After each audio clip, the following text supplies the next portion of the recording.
तुम्ही शेअर मार्केटमध्ये पैसे गुंतवत असाल तर एक महत्त्वाचा प्रश्न येतो, जर कोणीतरी फसवणूक केली तर, जर कंपनीने चुकीची माहिती दिली तर, गुंतवणूकदारांचे संरक्षण कोण करतं? यासाठी भारतात एक संस्था आहे, सेबी म्हणजे securities and exchange board of India.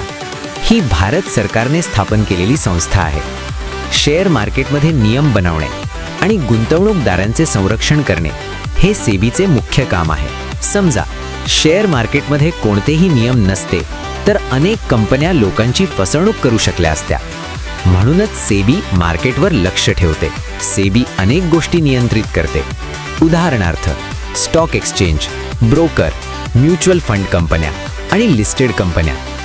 जर एखाद्या कंपनीने चुकीची माहिती दिली किंवा एखाद्या ब्रोकरने नियम तोडले तर सेबी त्यांच्यावर कारवाई करू शकते.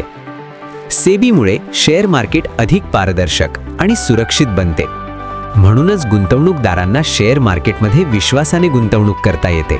आता तुम्हाला समजलं असेल सेबी शेअर मार्केटमध्ये किती महत्त्वाची भूमिका बजावते. पुढच्या व्हिडिओमध्ये आपण समजून घेणार आहोत IPO म्हणजे काय, कारण IPOद्वारेच कंपन्या पहिल्यांदा शेअर मार्केटमध्ये येतात. म्हणून शेअर मार्केट मराठीत शिकण्यासाठी swing is king channel subscribe करायला विसरू नका.